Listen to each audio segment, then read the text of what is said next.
This is actually my first tip to inspiring entrepreneurs. It's just go where the food is best.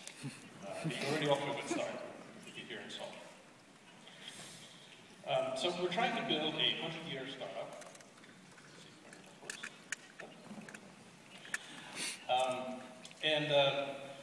I get asked a lot because we keep talking about this idea of building Evernote as a 100-year startup. And so I get asked a lot about how are we going to do it? And the short answer, of course, is I don't know. I don't know exactly. We have a 100-year plan. We've only been around for 5 years, so we're about 5% done. We have a progress bar in the office that says installing 100-year startup, 5%. But we have some ideas about how we can try to do it. But ultimately, I think the real question is why try to build a 100-year startup? And that's the more interesting way of looking at it. And the reason is because if you're going to do a startup, if you're going to build your company, you put your whole life into it. For as long as it lasts, it's your life's work. It becomes the most important thing to you. And if you're going to invest this much time and effort, this much of your own life to build something, you may as well try to make something permanently great. Evernote is my third startup, and many of the same people who were with me at Evernote were co-founders of their previous startups or had companies of their own. And in all of our previous companies, we were always building for somebody else. We were always building products for somebody else, for other customers, and then we sold both companies. So we were building the companies for somebody else. And it took us 2 times to learn. And we said by the third time, by the time we were getting ready with Evernote, we said the third time around, let's just do it for ourselves. Let's only build the products that we want to use, and let's build a company that we want to keep. So we decided 100-year startup is the goal. And of course the goal here isn't just to be a 100-year company. We don't just want to be 100 years old. We still want to be a startup 100 years from now. We still want to be a company that people are just as much in love with in 100 years as they are now, a company that's quick, a company that's still innovative. And so we spent a lot of time thinking, when does a company stop being a startup and become something worse? And we think we have some ideas, and we have some ideas about how we can avoid it and how we can build for the next 95 years. So I think the first step in trying to build a 100-year startup is to have a sufficiently epic goal. Building a startup, being an entrepreneur is like being on a quest. You're on a quest and you need to convince other people, your co-founders, your investors, your customers, your partners. You need to inspire other people to go on your quest with you. And the first step is to have a suitably epic quest, to have something important enough that you're doing. You have to ask yourself, if you have a company, you have to ask yourself, why are you building this? In fact, that's more important than the question, what are you building? When I talk to a lot of young entrepreneurs, when I'm going to go see a lot of the people out in the demo area right now, most of them are going to start by telling me what they're building. The what is actually the second question. It's more important to ask, why are you building this? Why does your company deserve to exist? Why is the world a little bit better because your company's in it than if it wasn't in it at all? If the reason you're building a company is just to make money, if the why is, well, because I think there's a good market for this and I want to make money, that's not a very good reason to devote your whole life to. And that's going to make your goal, that's going to make your quest less interesting, less epic, and you won't be able to attract as many people to go along with this crazy adventure with you. So the first step is to have a good goal. The goal of Evernote is to make the world a little bit smarter. We make a second brain. We really think of our products as being your second brain because no one is happy with their only brain. So our goal is to make the world a little bit smarter, one person at a time. We think that's sufficiently epic to drive a 100-year quest. But the real danger in not being able to build a long-term company is to have conflict of interest, to have different threads of your business that pull in different directions so that everything becomes tangled up and pulled apart. And so a real strategy is to try to align all of these different threads over time. And the threads are all different things. You can see there's things that the founders of a company want, things that the employees want, things that customers want, and investors, and community, and partners. And in many businesses, all of these desires pull in opposite directions. In fact, many companies are started around exploiting the conflict of interest in these different threads. because it's the conflict of interest that lets you make short-term money. So if you have your users that want one thing, but your advertisers want something else, and your investors want a third thing, you can translate that conflict into short-term revenue. But the real danger is that that conflict builds up over time, and before you know it, it can destroy the company, or it can destroy the culture of the company. So our main focus at Evernote is alignment. We want to take all of these threads, which are usually pulling in different directions, and we want to, through careful work, align them over time.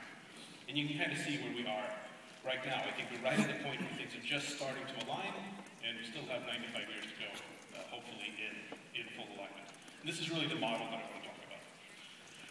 So the first step in alignment, the first step in aligning interests, is to have a simple and direct business model. When I talk to entrepreneurs, when people pitch me their ideas, very often I hear very, very complex business models. And I have a rule of thumb about this.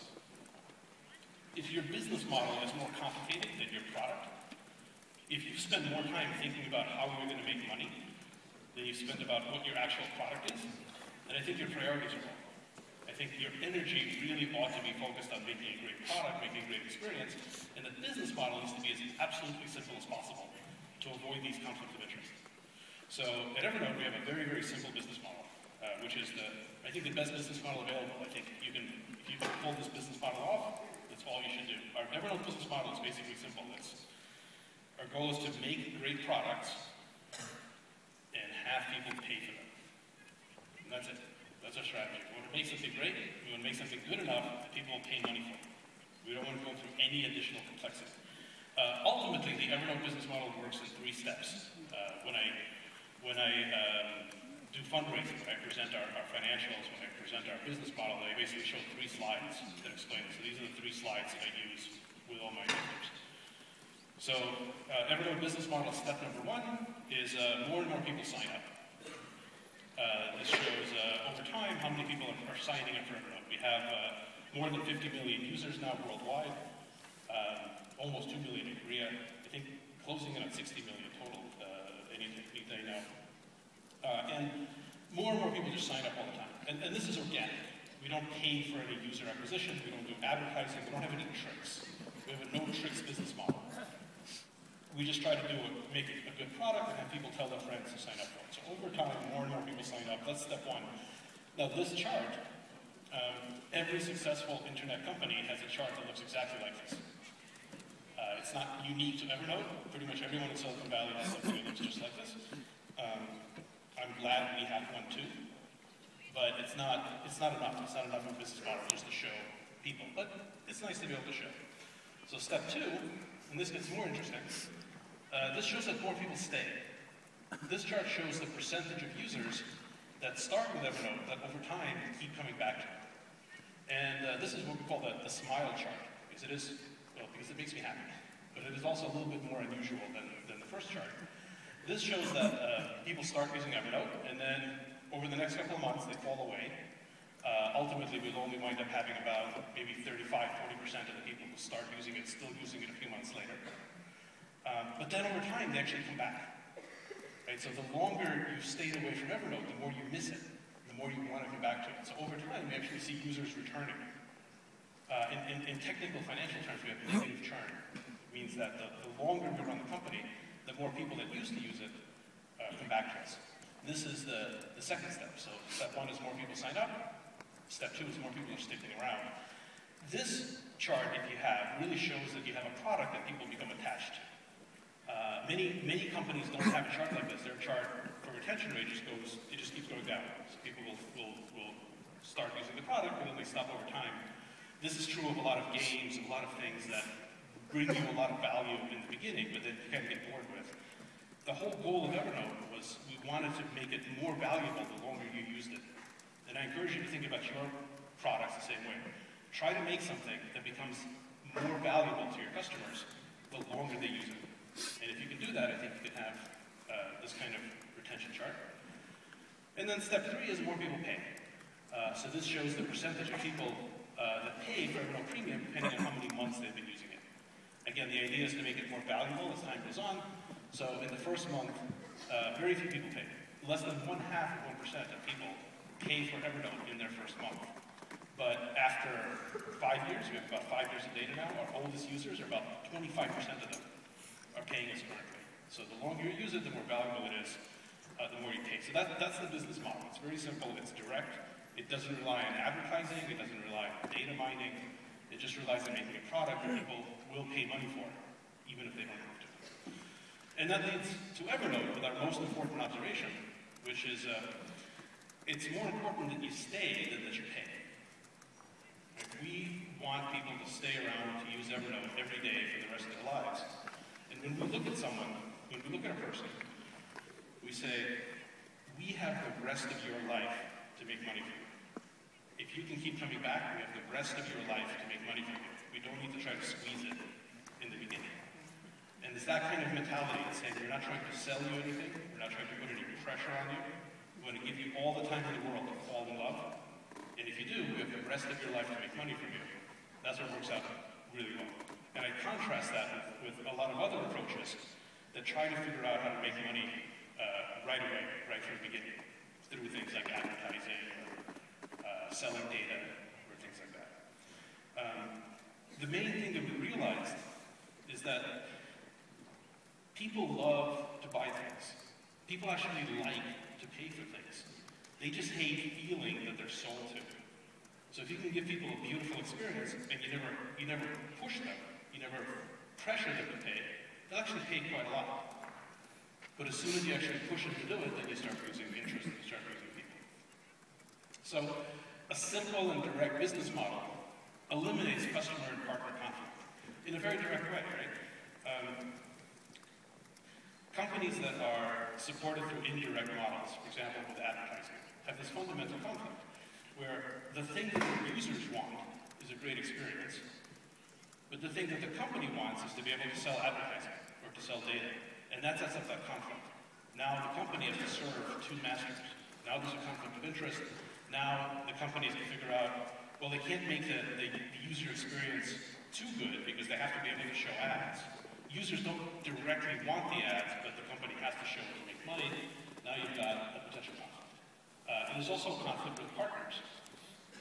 For example, if we have an Evernote API platform with many great partners in Korea, about 25,000 developers in the Evernote API partner program right now, and we have no conflict of interest with any of our developers. We want our developers to create products that are so good that they take people's attention away from the Evernote apps. Right? Because what we found is the more engaged someone is with any Evernote app or any partner app, the more money we make. But if we were advertising supported, we would have this conflict. We would have to worry that somebody's going to make an app so good that it's going to take people's eyeballs away from Evernote, and then we'd lose money. And that kind of a conflict with partners leads to a poor relationship with your partner program. So if you look at some of the difficulties that other big internet companies have had with partners, it's because of this fundamental business model conflict, which we try to eliminate. So by eliminating short-term sources of revenue, we actually give up quite a bit of revenue, but we make it easy to build great products and have a great partnership base. Next is this idea that being a global company doesn't mean what it used to. When I was starting out, when I started my first company about 15 years ago, we really had to try very hard to be global, to set up offices in different places, to sell products in different places, and that's completely changed. If you have a company right now, if you start a company today, especially if it's a technology company or app company or service, but if you start a company today, congratulations, you're global. You're automatically a global company. In fact, you have to try really hard not to be. You have to specifically try if you don't want to be global, if you only want to be local. So every startup, every two-person startup is a global company. The only question is, do you want to be good at it? Do you want to actually understand that you're global by default and try to be good at it or not? But every company is fundamentally global because all of the obstacles of being a global company have been knocked down by smartphones, by app stores, by social media. Everyone in the world knows about the best products and can get them with almost no friction. And in fact, the very definition of what it means to be a global company has changed. In the past, Being a global company used to mean that you sell your stuff all over the world. It doesn't mean that anymore. Being a global company today means that you make your products all over the world, that your products are inspired all over the world. It doesn't really matter where you sell them. And that's why Evernote is in Korea, and that's why we're in Tokyo, in Beijing, and Zurich. We have 9 offices outside of the US, and we're in all of these offices. We make all these investments, not because we want to sell stuff to the local population. We're not in Korea because we want to make a product that's great for the Korean market. The Korean market is very big, it's very interesting, but that's not why we're here. We're in Korea because we want the best Korean talent. We want the best Korean designers and engineers and partners to help us make an Evernote that's so good that everyone in the world will want it. We're in Korea to take advantage of the talent and the creativity and the opportunity and the entrepreneurial spirit here to make something so good that everyone in the world wants it. We're not here to sell things to Koreans. Any company today that wants to be global needs to take advantage of all of the top global centers of innovation. And I think Korea is unquestionably one of the top global centers of design innovation and technical innovation, and that's why we want to be here. And the good news is that it's much easier than ever to be a global company as long as you actually take it seriously and think about it in these terms. Don't think about developing the product in one place and then having a sales team to take advantage of markets. Don't even think about markets. Just think about building, being inspired by the best that every top country has to offer. And the most important thing is this idea that most of the time that people talk about business, they use a sort of zero-sum language, the zero-sum terminology.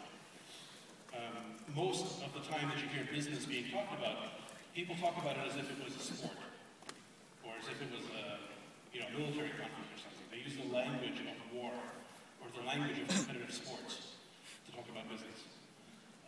This is very natural. In fact, it's rare to see any descriptions of business that aren't zero-sum terms. A zero-sum game is a game that means that for somebody to win, somebody else has to lose. There's only a fixed pie, a fixed prize, and if I take my share, you don't have yours. That's how most people are trained to talk about business, and it's not actually like that. You don't have to play the zero-sum game. You don't have to think of business as a sport. You don't have to think about it as a war. Business isn't actually like boxing or like baseball. It is in small ways, but it's just as much like playing music. It's just as much like being in a symphony orchestra or a band. It's just as much like art or like literature as it is like sport. In fact, I think it's more like music than like sport. And if you think of it that way, if you don't think of it as a zero-sum game, a lot more stuff starts to make sense. For example, if you think of yourself as a musician instead of an entrepreneur, and people will ask, well, what about all the competition? What about all the other people who are also playing music? Well, what about them? Right? If it's not zero-sum, just because there's other people who are writing and playing music before you, that doesn't make you less interested to get into it. It makes you more interested. Right? The other musicians inspire you. Sure, I guess they're competitive in some way, but everyone can win together. Everyone forces each other to be good. Competition in music is about making everyone better, to make a better experience. It's not about winning and losing. It's about succeeding. So, at Evernote, we specifically refuse to play the zero-sum game. When we think about other companies, we don't think about competition. Thinking about competition is kind of useless, at least for a startup.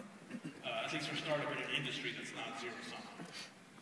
Maybe if we were in the oil drilling business, maybe it would be more of a zero-sum game because there's only so much oil, and either we get it or our competitors do it. But in the app business, it's not zero-sum. So when we think about companies, we think about what can we do together that would be great. How can we make a better experience for the world by working together? And the fact that some of our best partners are also a competitor doesn't matter. Every company overlaps a little bit. We don't focus on the negative aspects. We focus on the positive aspects. and it's a much happier way to live. In fact, Evernote is, like I said, it's my third company. And if you combine all the companies that I've worked at, I think it's maybe my 8th, maybe my 9th job overall. And in all of my previous companies, in my 7 previous companies, we've always had an enemy. We've always had a main competitor, a nemesis. Right? There's always been somebody in all my previous companies that we would focus on. And we would say, oh, it's those guys. We have to crush those guys. Those guys are our main enemy. And it never mattered in the end. The last 8 times, the company that we thought was our competitor didn't matter. That's not what determined the success or failure of the company. It was something else. It was execution, or it was just timing, or it was a competitor that we never even thought about. It was always somebody else. So 8 times we focused on competition and didn't get anywhere. At Evernote, we decided we're not going to think about it. So our best partners, the companies that we do the most work with, big companies, are companies like Samsung, Apple, Facebook, Microsoft, Amazon. All of those companies are our best partners. But all of them also compete with us in some way. And we don't worry about it. We don't think about the competition. We think about what we can do together. The way that this idea really manifests itself for entrepreneurs is this concept of disruption. As entrepreneurs, you've heard many, many times this idea of disruption, that new ideas disrupt. Right? This conference is called Disrupt. Everything's about this concept of disruption. As if disruption is the goal. But disruption is not a goal. Disruption is a side effect of successful entrepreneurship. It's not the main point of it.